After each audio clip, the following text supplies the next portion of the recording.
Hi, this year's Glenn Davis from Lenexa, Kansas. Today, thank you. Today I'm going to make another dumb video, and this is going to have 3 parts to it. The first part's going to be about my experience trying to buy a Chevy Corvette, one that was called a Callaway Speedster. Then the second thing I want to do is I'm going to play some blues guitar for you to some music. And then finally, the third thing I have that's going into this video, I'm going to tell you a story about my experience that I had last weekend at a bass fishing tournament. And that was quite interesting. So there are the 3 things you'll be hearing. Thank you. Oh, and one more thing. If you're wondering, this is my step ladder. I never did know my real ladder. Okay, before we get started on the Callaway story, I've got to warm up my fingers here a little bit.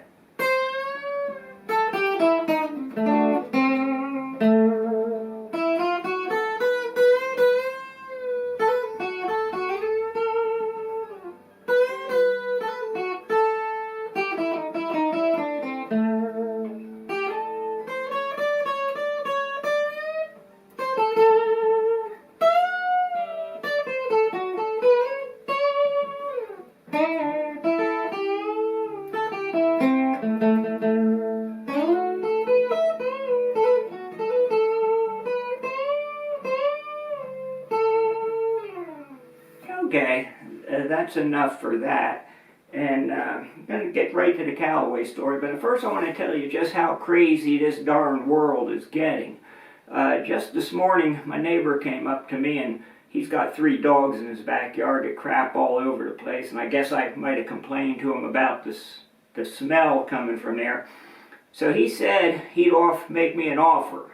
He said if I would clean all the dog crap out of his backyard, he would buy me a box of donuts. Now, this is what I'm saying, the world is getting crazy. What was he thinking? I mean, who's going to clean up a whole yard full of dog crap just for a box of donuts? Well, here, let me put this guitar away here. I don't really need to hold this while I'm telling you the Callaway story.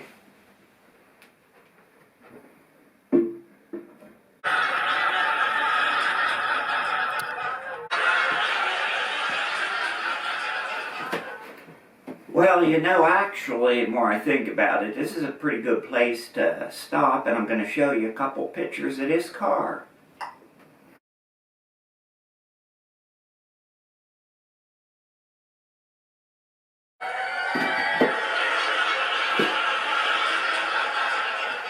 Yeah, that's some great pictures of a car. Like I say, my friend owns that car, and he lets me sit in it, and you can tell by the pictures I'm real happy when I'm sitting in it. So I started thinking, as much as I like that car, I should come up with some kind of plan. Maybe I should try and buy it from him. And well, I thought about this, so I scraped together all my money, and all the money I had, that is, and it was like $1,250. To make it more impressive, I went to the bank, and you know, while I'm at the bank, I get all $50 bills. That was 25 $50 bills, because a $50 bill is an impressive bill, and you know, you have a whole wad of them. That's pretty impressive. I can tell you, when I was on my way over to his house with this money, I mean, I damn near felt like I was Bill Gates carrying that much money around.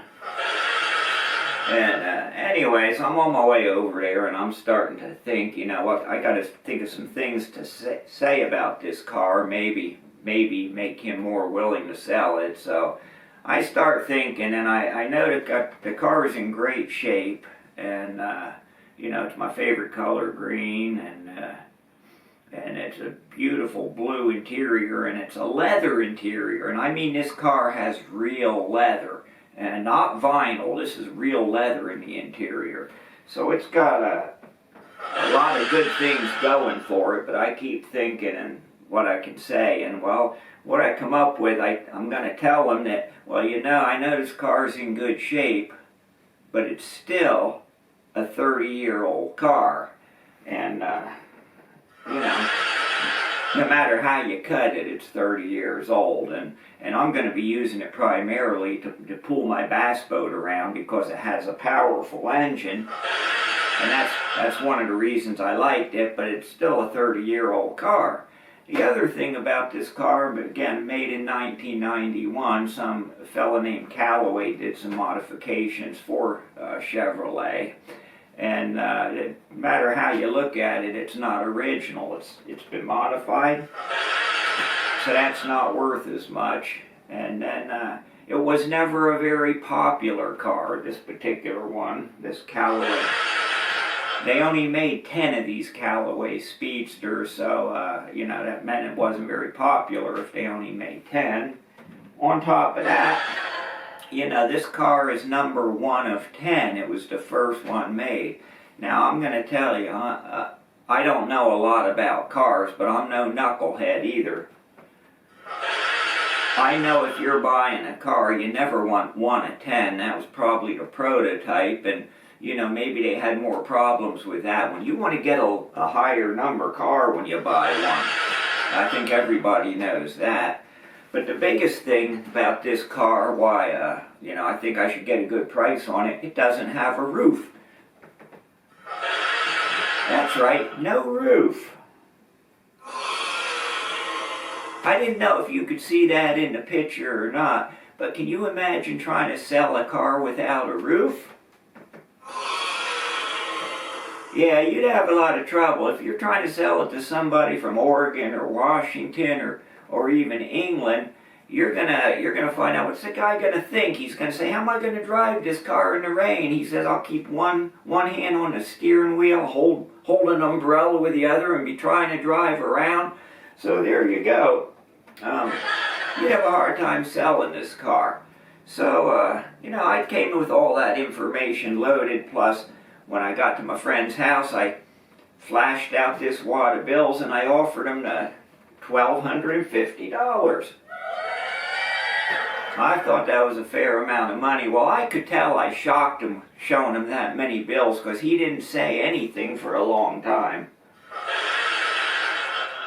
Then I guess it finally hit him once he says, nah, he's just not interested in selling it right now. Well, that's the way it went, so I didn't go home with that car that day, but I can tell you, he's going to look back on this and maybe wish he had sold it, because someday if he's trying to sell that, maybe it's that English guy that comes to buy the car, you know, he's not going to really want it. Anyway, I didn't get the car, so let's move on to something else here. Thank you.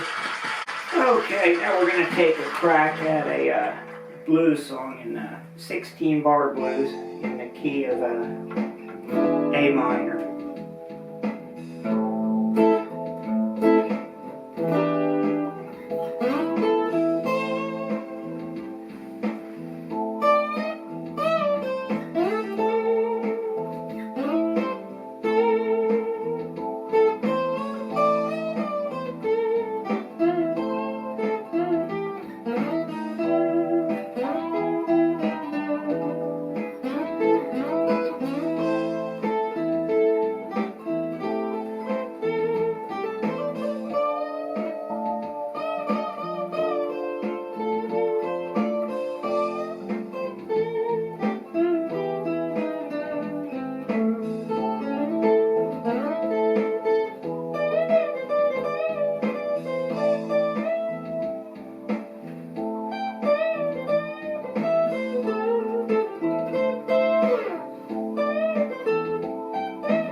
hope you like that. That was my best shot at it.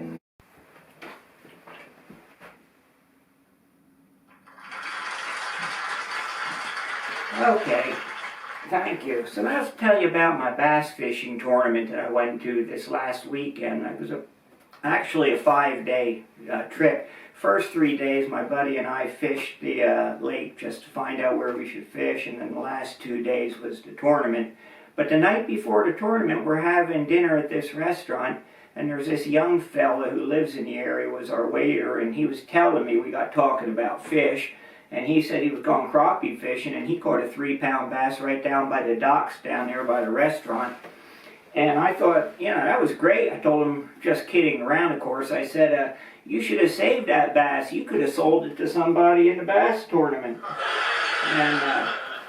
And then he comes back right away. I was just joking, but he says, well, I have a bass farm here. If you want to buy a bass, I raise them. He says, I can sell you any weight you want. You want a 4-pound bass, 5-pound bass, a 6-pound bass? And, gee, I didn't know what to do.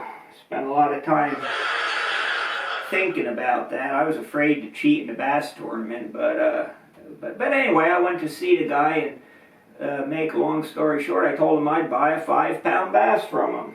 You know, just to have one on hand. And he gets a plastic bag, fills it with water, he puts the bass in the bag, and I'm looking at this bass, and it's bright blue. Well, he says all my basses are bright blue. You see, I put blue dye in the water in my pond here, and that way I can always, you know, tell my bass when I see them. And I didn't know any better. I thought that was a pretty good idea. And I said, but what if, won't I get caught? Won't the tournament officials know that this bass didn't come from the lake? They're usually green and gray in the lake, the ones we catch. And he says, don't worry about it. It's nothing to worry about. I said, but what if they catch me? Well, you know, say something. What'll I do? And he goes, well, what you do is just play ignorant. You know, just act like you don't know what's going on. And I'm thinking, wants me to act ignorant, huh? Well, that's a long shot, but I'd take a crack at it. Maybe I could fool him. Anyway, so I get to the tournament the next day, and I decide to take the bass up and get it weighed. And I'm standing in line there. There's this big line of people, and I'm waiting in line to have my bass weighed, and I'm getting worried, you know, that they're going to say something to me. So I look up the line, and then I look in the other direction. I look down the line. And I'll be damned, every fisherman in that line had a bright blue bass. Well, I didn't win any prizes because everybody else had a 6-pound bass. But that's the way it went. Well, if you enjoyed this video, go online and look at some of my others. You never can tell. They're all low quality, but one of them might have something good in it. Okay. Thank you. You all have a good night.